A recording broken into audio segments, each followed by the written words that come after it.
Hey scholars, happy Wednesday. We are back today to complete our whole book, Annie and the Wild Animals.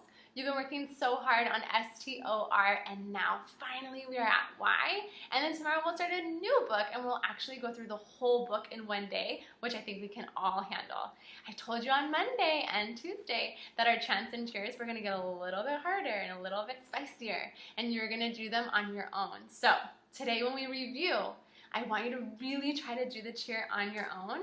I'm going to do the motions with you, but you're going to say all the words on your own. At the end of the read aloud, I will review all the words so you can come back and look at the end and see, did I get them all right? And you'll find out. I'm sure you're going to do so great though. Let's get started, starting with S. S stands for setting is get ready, go. Good job. Did you get that one right already? High 10, ready, go. She stands for good job talking characters. All right, get ready. Characters are get ready, go.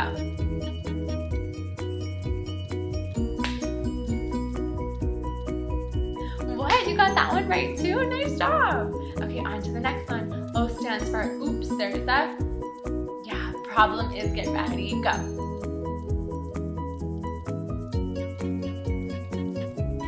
Nice job. I cannot wait to hear who gets them all right today. Moving on to R. R stands for attempts to resolve, and attempts get ready, go. Nice hard work with the very last one. Y stands for yes, there's a solution. Solution is get ready, go. Nice job. Did you get 100%? If not, don't worry. We will keep practicing. I will have all of our cheers and chants at the end of the video. And tomorrow you'll get a whole new shot at doing them all on your own. I know you're going to rock it. Say, yeah, I will. Nice job. Let's do the lemonade cheer. Lemonade sounds delicious right now. Lemonade cheer, get ready, go. Too sour. Add some sugar. Sweet. Nice job. S and T, get ready, go.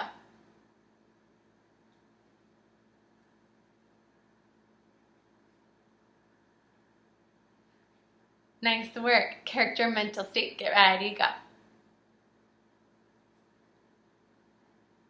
Good. So today we're going to go back to the beginning of the story. Say rewind.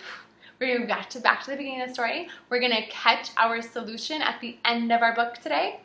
And then we're going to go back and we're going to retell the whole thing. Readers, get ready, go. Readers, retell a story. Tell it again and again. Tell the events in order, beginning, middle, end. Let's go. Annie and the Wild Animals. It had been snowing for days. Winter was lasting too long. Something was wrong with Annie's cat. Taffy had stopped playing. She ate more than usual. She slept all day long. Annie found her curled up in strange places. One morning, Annie could not find Taffy anywhere. She looked and looked, but Taffy was gone. Annie was very lonely. I need a new friend, thought Annie. She placed a corn cake at the edge of the wood. She imagined that a small, furry animal would come and she would tame him for a pet. The next morning, the corn cake was gone. In its place stood a giant moose. He's too big to tame, thought Annie. I'll have to try again. That night, Annie left another corn cake at the edge of the wood. The next morning, the moose was back, and a snarling wildcat was there too. He's too mean to tame, thought Annie. Annie placed more corn cakes at the edge of the wood. The next morning, a big growling bear was there with the moose and the wildcat. He's too grumpy for a pet, thought Annie. Annie made as many corn cakes as she could and left them at the edge of the wood. At dawn, Annie heard the snarls and growls of the wild animals. There was the moose and the wildcat and the bear. They had been joined by a stag, his family, and a large gray wolf. Not one of them is soft and friendly like Taffy, thought Annie. And all the next day, Annie made corn cakes and left them at the edge of the wood. All night long, she heard the sounds of the wild animals eating the corn cakes. Annie awoke to find a great nose stuck through her window. It belonged to the moose, who was still hungry. Why is the moose sticking his nose through her window? Yeah, he's still hungry. He wants more corn cakes. Good job. There were wild animals everywhere. They roared for their next meal. The little house shook. The animals wanted more corn cakes, but when Annie looked into the barrel of cornmeal, it was empty. She couldn't make any more corn cakes. Annie was very sad. She would never find a pet now. She missed Taffy very much. So guys, yesterday I asked you how Annie was feeling in the middle of the story. What do you think helps us figure out how she's feeling in the middle of the story? Let's look back at those 2 pages. It said, she was using that cornmeal to make something. What was she using that cornmeal to make?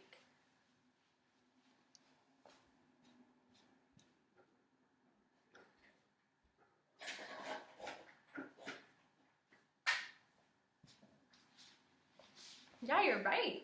She was using that cornmeal to make the corn cake. Oh, so why is it a problem if she doesn't have any more cornmeal? Why is that a problem? Oh, if she doesn't have any more cornmeal, she can't make corn cakes. And if she can't make corn cakes, how is she going to get animals to come to her house? She can't, right? Oh, and it tells us in the text she's feeling. How does it say she's feeling? Very sad. And how did we know that? Oh, on page 23, the text says, Annie was very sad. But I also know she feels really sad because she's missing Taffy so much, and she doesn't have any more corn cakes to try to get another pet. So she's still feeling so lonely and so sad. All that night, a warm breeze blew from the south. The snow melted and new buds could be seen on the plants and trees. The wood was coming alive again. By the next morning, the wild animals had gone back to the wood. They would find food there, now that spring had finally come. Ooh, I noticed a change in the season. What season is it now? I know before it was winter. Did you see in the text where it says the new season that now is happening? Yeah, now it is springtime. Oh my goodness, scholars, who do you see in the picture? Yeah, it's Taffy. Let's start reading. Then, as unexpected as the warm spring breeze, Taffy walked proudly into the yard. Taffy! Annie exclaimed. You have come home. Where have you been? Taffy turned and looked back the way she had come. Oh, scholars, what did we find? The solution. Out of the wood came 3 soft and friendly kittens. Annie would not be lonely anymore. And that is the end of our story. So scholars, why was Taffy acting so strange in the beginning of the story? She didn't want to play, she was eating so much, she was sleeping all the time. Why, I want to know. Why, yes, why was she acting so strange? Let's look back in the text. Yeah, the text says that when Annie picks up Taffy, Taffy turns her head and looks back the way she had come out of the woods.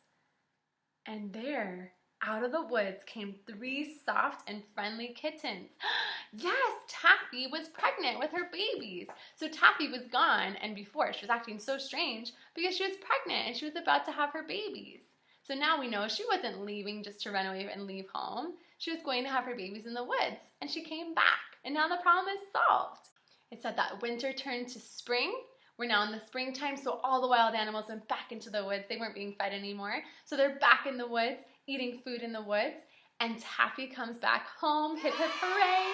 She is back, and Annie is no longer feeling worried. You're right. She's no longer worried. She's no longer lonely. She has her friend back, and she's feeling so happy now. Scholars, amazing job figuring out our solutions together today. We know that winter has turned to spring, the wild animals go back in the woods, and our problem is solved. The solution is Taffy comes back home. Nice job. Remember I told you when you did all the trees and chants by yourself at the beginning, we can now double check and ensure you got them by doing them together. Setting is get ready, go. Setting is where and when the story takes place. Did you get it right earlier? I bet you did. Characters are get ready, go. Characters are the people, animals, or things acting in a story. Good. Problem is, get ready, go.